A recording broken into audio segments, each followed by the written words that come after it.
Welcome to My Favorite Mystic, a podcast about the weird and wonderful world of mysticism. I'm AJ Langley, and today I'm joined by Ilona Gerbakher. She's a PhD student in Islamic Studies at Columbia University, with a focus on antinomian Sufism in medieval Islamicate Empire. Her work explores the embodied experience of Sufi men and women living in medieval Baghdad. Ilona, thank you for being here. Thank you for having me, Amanda. So you have joined us today to speak about Moses Maimonides. Or in Arabic, Musa ibn Maimun, his lesser known, but still really important sobriquet. Well, lesser known no longer. We have included it here. But before we get too deep into him, let's talk a little bit more about you. How did you find yourself studying mysticism? Yeah, so this has sort of a two-pronged explanation. One is academic and cold and dry, and the other is a little bit more personal. On a super frank level, I was living in Egypt, as many mystics have done. And I was studying the Arabic language at a very high level with this program run by Harvard called the Center for Advanced Arabic Studies. And I was reading every morning on my balcony the poems of Rumi, Jalaluddin Rumi, this great mystic. And I was reading it in a horrible translation, Coleman Barks. I mean, he basically didn't even read Farsi, but it was so pleasant to read Sufi poetry in whatever translation on my balcony in Cairo, overlooking the city, listening to adhan, to the call of prayer, watching the birds. And I felt like a stirring in my soul. So when my advisor, Catherine Ewing, who's a professor of religion at Columbia, came to me and said she wanted to co-write a paper with me about calendar Sufis, who are these like antinomian Sufis who walked around the streets of Baghdad naked with like rings in their penis, just shaving their heads and living in graveyards. I was like, cool, let's do it, Kathy. So having had no real academic interest or inclination towards Sufism, all of a sudden by synchronicity, I'm reading Sufi poetry every morning. And I'm going to be writing about one of the most interesting movements in Sufism, which are a group of people who completely cast off the norms of medieval Islamicate society in order to shine a bright light at the God that lives under those norms. So that happened. I mean, yeah, that's a no-brainer. Nothing sounds better than that. Like, hey, do you want to write a paper with me about people wandering around with rings in their penises? Yes, I do. That sounds incredible. Yes, I do. Okay, so that's the more academic reason. What is the more personal reason for you coming to mysticism as a field of study? I had a number of really odd, I want to call them mystical experiences around the birth of my first son, and also around the birth of my second son. For example, I had a prophetic dream about his birth. A week before his birth, I had a dream of exactly how his birth would go, exactly how I would go into labor, where it would be, what would happen, what I would say to my husband. A week later, it came true to the last detail. And I was shocked. And in the dream, a very prominent Egyptian historian, Al-Maqrizi of the 13th century, came to me in a dream and gave me a box of magic. And that box full of magic was my child. And he is the most magical child. And he's my gift. So besides just the academic experience in Egypt, then having this prophetic dream and having it come true and having my eldest son be a box of magic like the historian gave to me really made me think that there was something more to it than what the purely rational mind can comprehend. That's really nice. I love it when people get to have a personal connection to their work as well as just being inspired by the textual materials. That's a really nice thing to have. And I think as women scholars, the stereotype is, oh, your family is only going to get in the way of your work. That's complete nonsense. My thinking has never been clearer. I've never been more motivated. I've never been more interested in mystical transcendence than when I'm with my kids, because talk about acts of servitude and sacrifice. Acts of servitude and sacrifice could genuinely be the tagline for parenthood. It's just insane. So a term that was mentioned in your introduction and that you've just used again is antinomian. Could you explain what antinomian means? Yeah, sure. So antinomian is from ancient Greek, so antinomos, or for a really direct translation, against the law. It's an especially important idea when we talk about law-based religions or codex-based religions like Judaism and Islam, where there is a corpus of laws. In Judaism, 613, in Islam, many more, depending on the particular legal school that you're in, if you're a Shia or a Sunni, etc. And these are both faiths of the book and of the law. Therefore, when you call a Sufi, a Muslim Sufi or a Jewish Sufi antinomian, you're saying that they are going against the very basis of the faith. There's almost nothing scarier or worse that someone can do than go against the basis that God gave us to work on. And yet, Sufism, very interestingly, in its originating essence, is a critique of the nomos, of both Islam and later Judaism. Okay, so those described as antinomian are those who go against the law as it is written for the faith. Is that inherently negative, or is it a matter of interpretation? Well, let me ask you. A group of men is walking down the streets of Manhattan, naked, chanting the name of God, with rings in their penises and skulls in their hands, begging for alms. How do you respond? Blushing, staring at my shoes, and maybe giggling out of sheer nervousness would be my guess. Yeah, because even though it's obviously something they're comfortable with, I don't know that I am always just ready to see naked people in public. It's not something that I anticipate and kind of prepare myself for on a moment-to-moment basis. So, shock, I think. And that feeling of discomfort, or what Julia Kristeva calls the abject, that is precisely what antinomian Sufis or antinomian mystics are attempting to elicit in their viewer. That feeling of discomfort, or in Arabic, ishmazaz, is supposed to draw you to God. Why is looking at this naked person chanting make you feel this dread that becomes awe that is at the limits of what I can rationally comprehend? What am I seeing? What am I feeling? That exact expression of discomfort and disgust, that is the one that antinomianism seeks to elicit. How you understand antinomianism is very much linked to which side of the law do you fall on.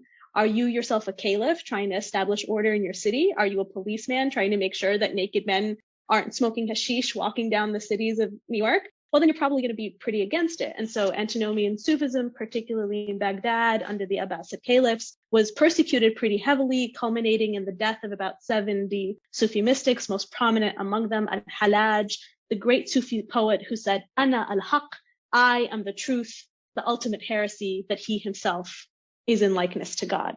And antinomian Sufis, Qalandars, Barelvis, there's a list of them, are very much rejected in normative Sufi practice and by the state, by the Fatimids, by the Abbasids, the Seljuks, but very much desired by the people. And you have this phenomenon of young men of elite status running away and shaving their hair and divorcing their wives and giving away all their possessions to join the Qalandars smoking hashish in the graveyards. It's both desired and hated, and so it's abjected. That is so fascinating, and I'm incredibly jealous of your project. This sounds like so much fun to study. Just admit it. You kind of want to run away and be one with God in the cemetery, away from all your responsibilities and normative middle-class life. Who doesn't?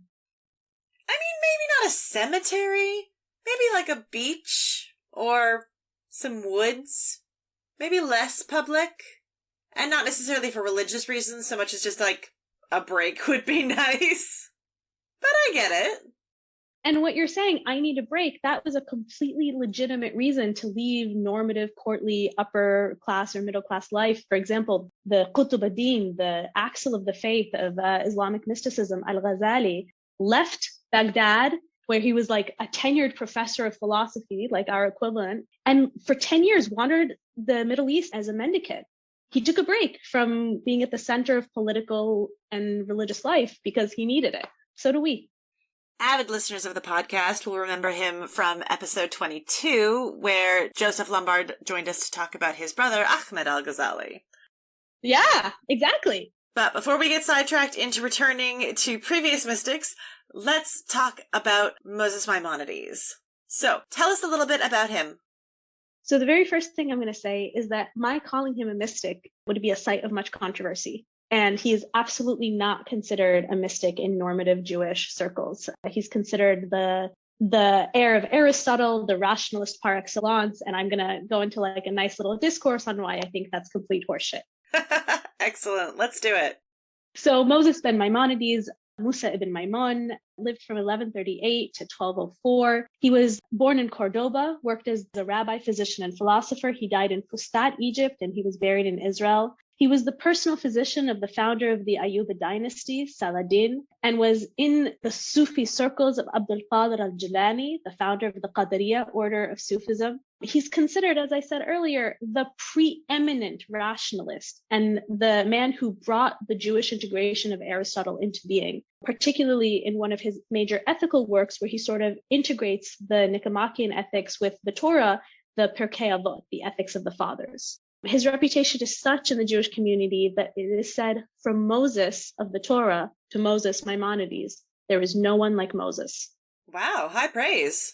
Yeah. So what makes Moses really important as a normative Jewish thinker is his most famous work, the Mishneh Torah. Now, the Mishneh Torah is not like Jewish works that come before it. It's not like the Talmud, which is a commentary on the Torah. It's a codex of Jewish law. What's interesting about this Jewish man in the Islamic world, right? Andalusia, Morocco, a Fustat, writing a codex is that that's exactly what Islamic legal scholars of the time were doing. Islamic law was almost from its inception, maybe 100 years after the death of the Prophet, God's peace be upon him, a codex-based system where large books were written to explain various details of Islamic law. Judaism never had that. Maimonides invented the genre of the Jewish legal codex. Why? I think it's very clear it was a response to what was happening in the Islamic circles around him. So what is the Mishneh Torah? It's a complete statement of the oral law so that a person who has mastered the written Torah and the Mishneh Torah would need no other book. The chief critique of it, which is really fun, is that he didn't cite his sources. Now, when we get to the Guide to the Perplexed, which is the work I'm going to look at today, he also doesn't cite his sources, but I'm going to argue he does that strategically to hide the Sufi influence in the book. As a historian, I'm annoyed at the lack of citing of sources, but I want to hear more about this book. The Guide to the Perplexed, or in Arabic, Dalalat al-Ha'irin. According to, for example, Stanford's Dictionary of Philosophy, so according to like a really normative understanding of the text, it seeks to reconcile Aristotelianism with rabbinic Jewish theology by finding rational explanations for miraculous or prophetic events in the text. Now, I don't think Maimonides was as committed to rationalism as the normative scholarly approach would say. Now, interestingly, also in the Stanford Encyclopedia of Philosophy, there's this little footnote. A small minority believe that the guide was written by an anonymous heretic. And it's actually those kind of heretical portions of Maimonides where it's really clear that he's writing both an exoteric text for the average Jewish reader and also an esoteric text for a Jewish reader who's familiar with Sufi sources that I want to pay attention to. A quick question about that, actually. You mentioned he has no footnotes. But did anybody at this point? Is this some sort of major discrepancy?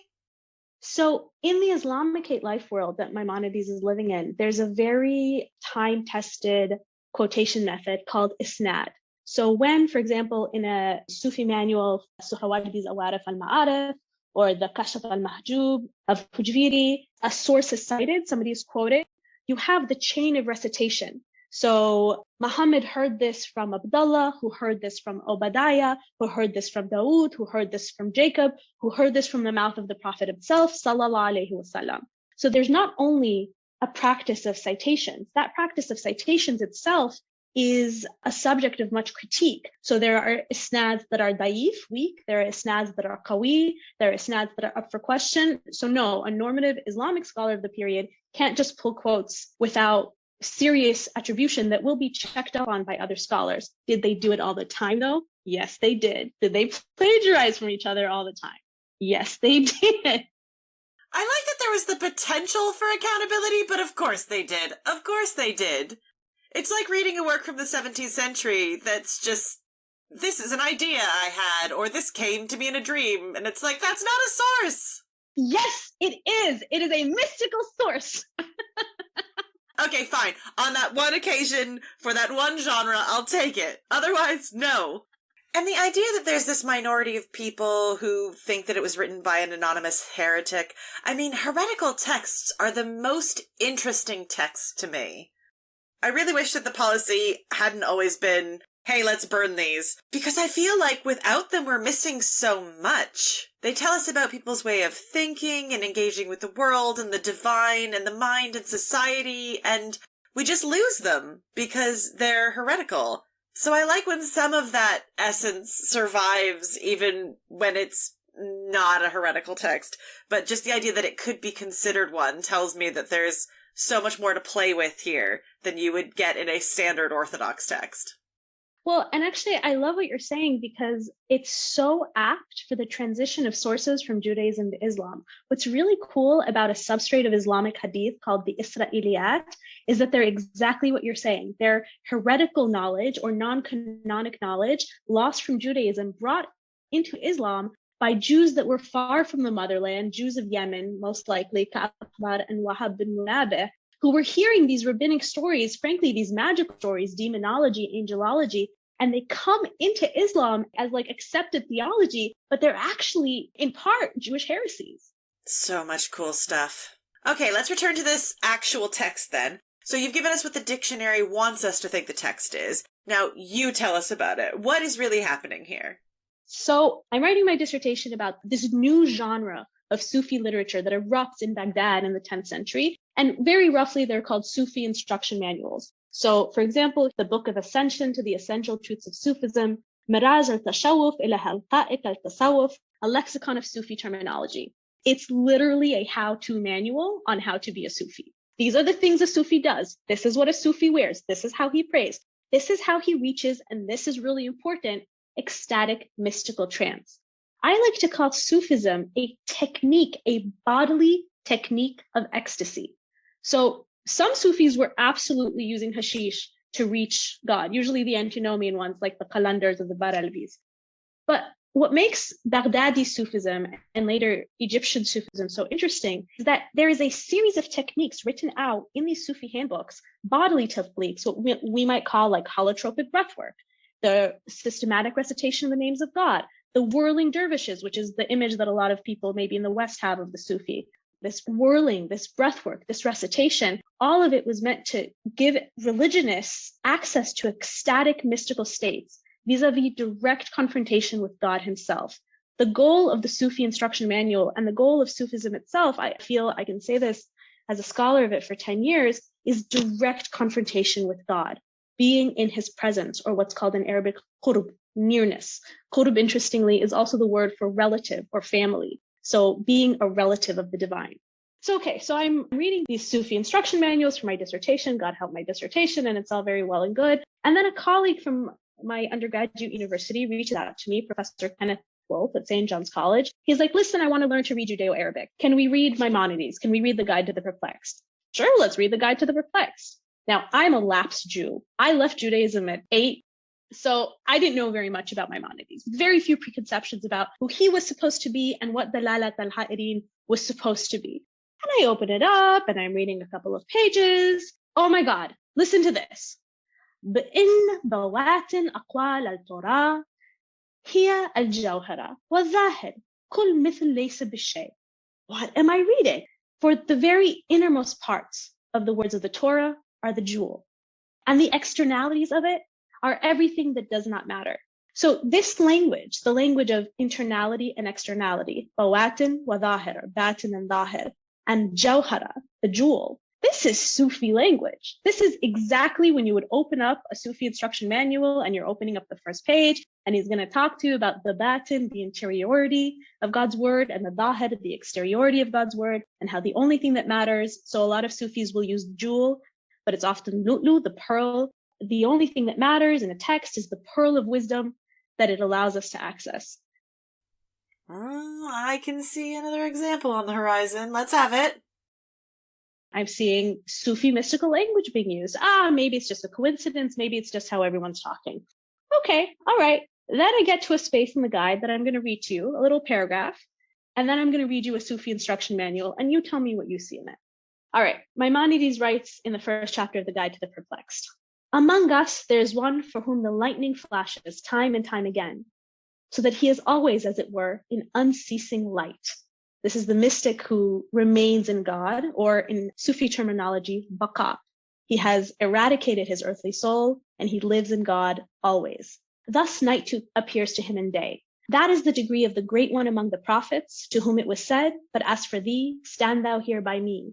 He's quoting Torah here. And of whom it was said that the skin of his face sent forth beams. This is Moses at the theophany on Mount Sinai. Among there is one whom the lightning flashes only once in the whole of his night. That is the rank of those whom it is said, they prophesied, but did so no more. There are others between whose lightning flashes there are greater or shorter intervals. Thereafter comes he who does not attain a degree in which his darkness is illumined by any lightning flash. So here he has a tripartite structure based on the language of lightning flashing, of those capable of divine gnosis, or in Arabic, ma'arifa, a term that Maimonides uses, a word translated as gnosis, but really meaning non-rational knowledge of divine truths. So non-rational apprehension or post-rational apprehension. Great. So what is this other text that you wanted to share with us for comparison? So here I am reading my traditional Sufi manual written by Ahmed ibn Zanjiba, a 17th century Moroccan mystic. Glimmers, flashes, and dawnings. Lawa'ih, lawami, watawali. These are three terms that are close in meaning and refer to the lights of perception which may shine forth and then disappear for those who are beginning in the way. First come the glimmers, then the flashes, then the dawnings. Flashes are clearer than glimmers, dawnings are clearer than flashes.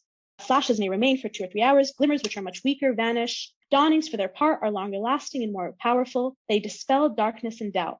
So this is a parallel structure using the same exact terminology about the possibility of mystical and divine illumination. Maimonides is also using, again, Sufi terminology about interiority and externality, bawatin wa kharij.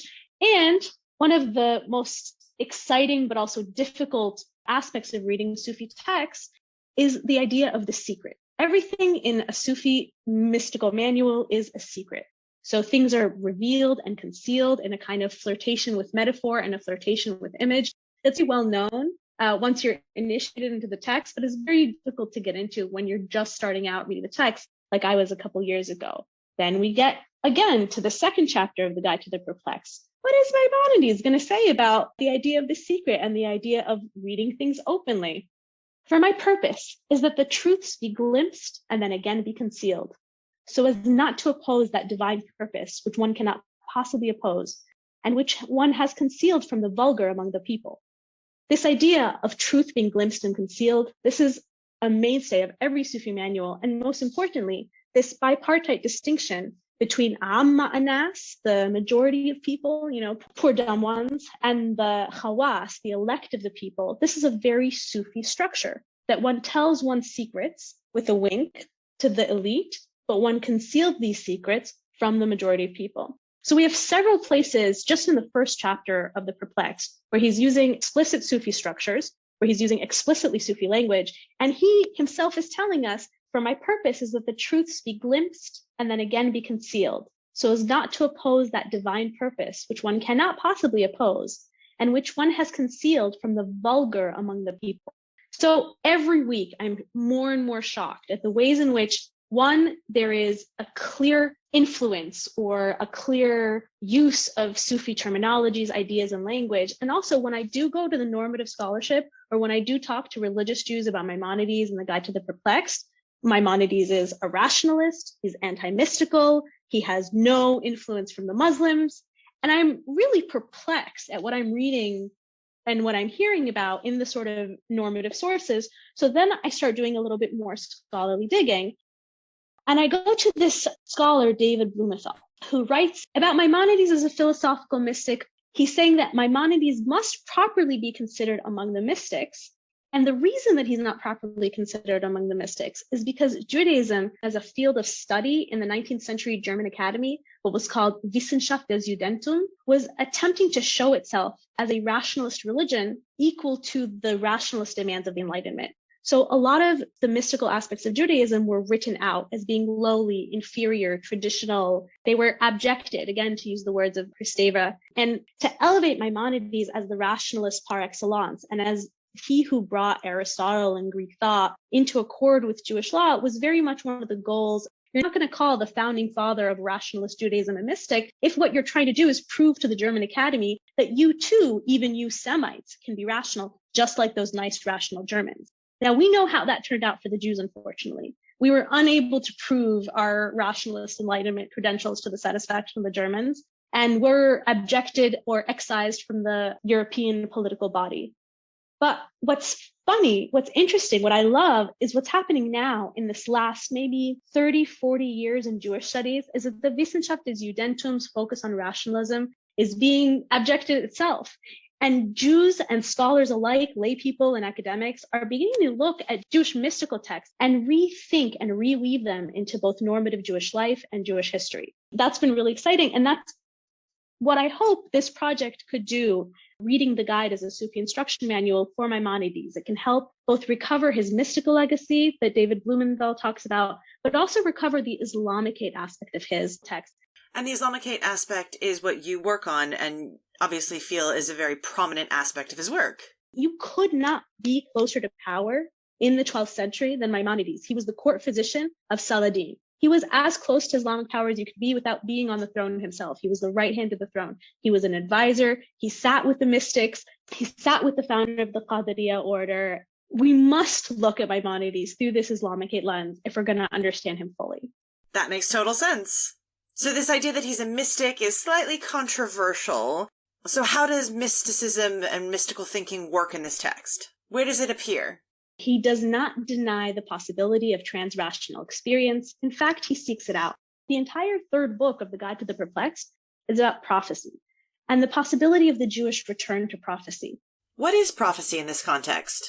Well, in the words of Maimonides, it's a direct experience of God. It's being able to be at the foot of the throne of God.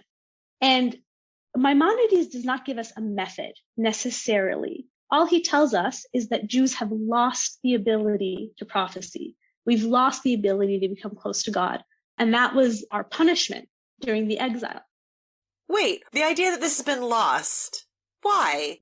Does he give an explanation for this? Judaism has a really ambivalent and conflicted relationship with foreign gods, right? We love foreign gods. We worship them. We whore ourselves out to them, in the words of the Torah. And every time we do so, a prophet comes and says, you will be punished. Maimonides, and later his son Abraham Maimonides, David Maimonides, and great-grandson Obadiah Maimonides claim that the end of prophecy is the punishment of the Jews for the destruction of the Second Temple and ultimately our assimilation into the Greco-Roman life world, which is an interesting move to make because Maimonides himself is one, assimilating Aristotelian thought into Judaism, and also, as I argue, very much assimilating into a Sufi ideational matrix. But again, this is a problem Jews have. As a constant minority people living amongst the great majority cultures, the Greco-Romans, the Zoroastrians, the Christians, the Muslims, there's always an attraction to the other that causes us to lose a self. This goes back 3,000 years to the formative texts of Exodus and Leviticus. It's why we draw such strong boundaries in Leviticus. But it also goes to rabbis at the pulpit today preaching against intermarriage. You know, they're always afraid that Jews will lose their identity in the love of the other. And Maimonides blames the lack of prophecy precisely on that, while integrating several streams of otherness into his work. Okay, so he's sitting there saying, we've interacted too much with everybody else and lost this connection, so I'm going to show you how to get it back by using the mystical ideas and texts from elsewhere. I'm going to use their texts to show you how to be better at being Jewish. That is exactly it. The absolute hypocrisy.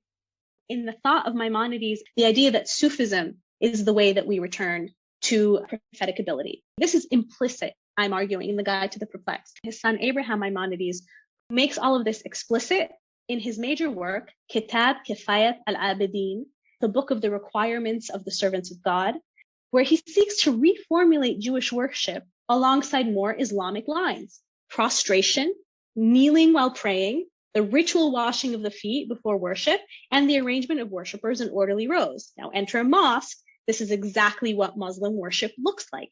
What is the end goal of these rearrangements of Jewish ritual prayer? I argue the attainment of Sufi bodily techniques of mystical ecstasy. He is trying to reintroduce the possibility of the ecstatic trance to Jewish practitioners.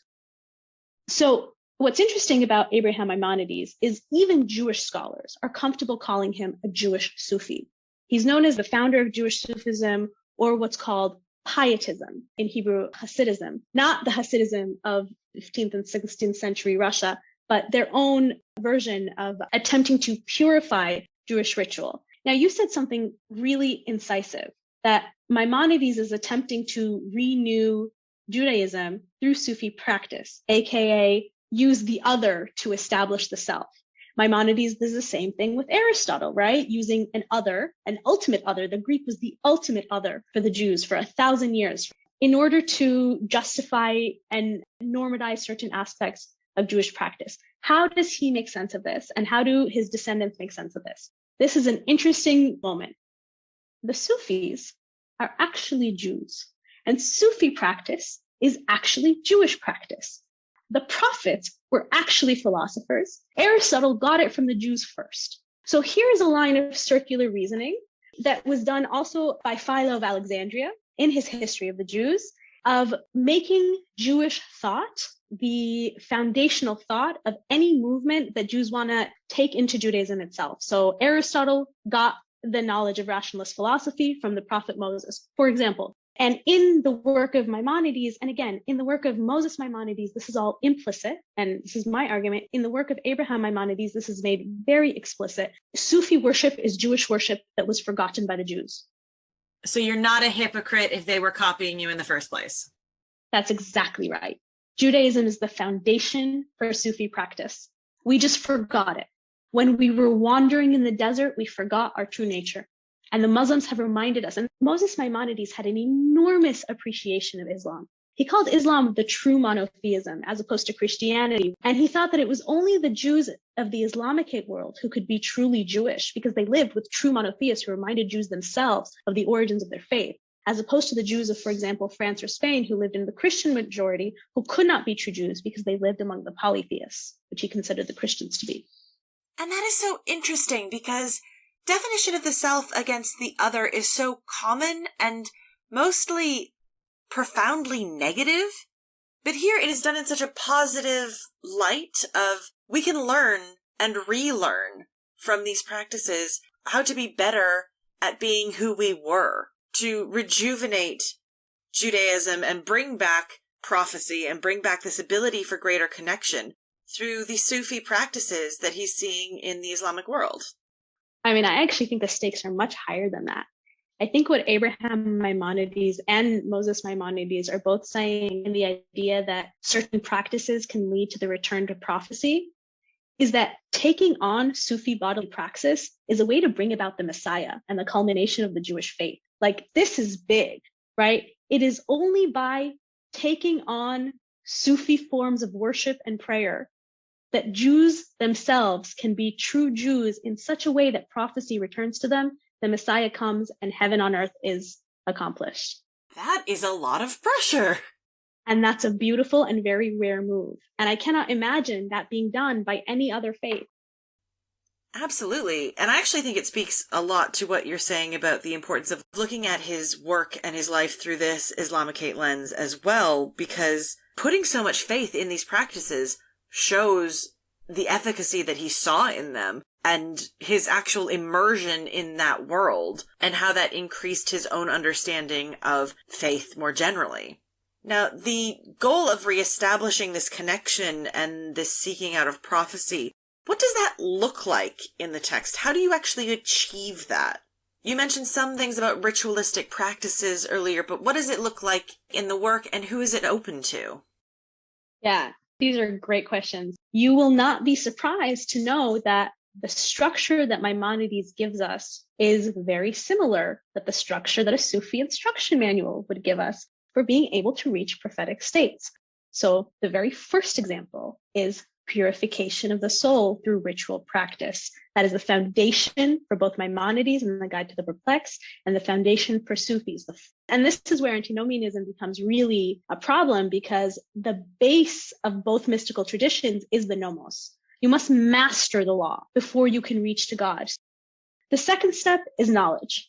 So in the introduction of the Guide to the Perplexed, Maimonides talks about the fields of knowledge that one must have mastered before one can study mysticism. And they're very much the trivium and the quadrivium, right? Astronomy, astrology, geography, mathematics, the natural sciences. In an Aristotelian lens, theology, exegesis, rhetoric, what we would call today philology. All of these things are the underlying knowledge base. He calls this the intellectual apprehension of God.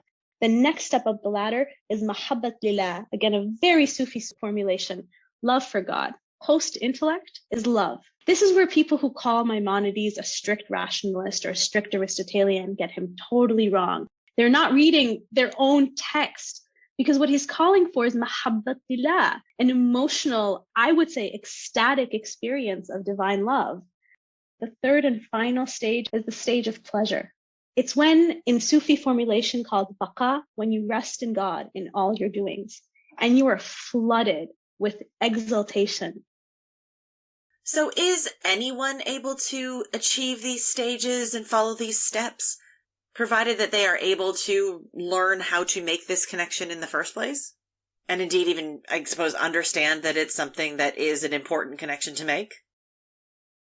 Well, not just learned how to make that connection again, but in this distinction between the elite and the masses. And let me tell you, both Maimonides and the Sufis are very chary of the masses. They think very lowly of the average believer. And this is very common in the schemata of religious belief in that era. It's only the elect who are even capable of achieving that state.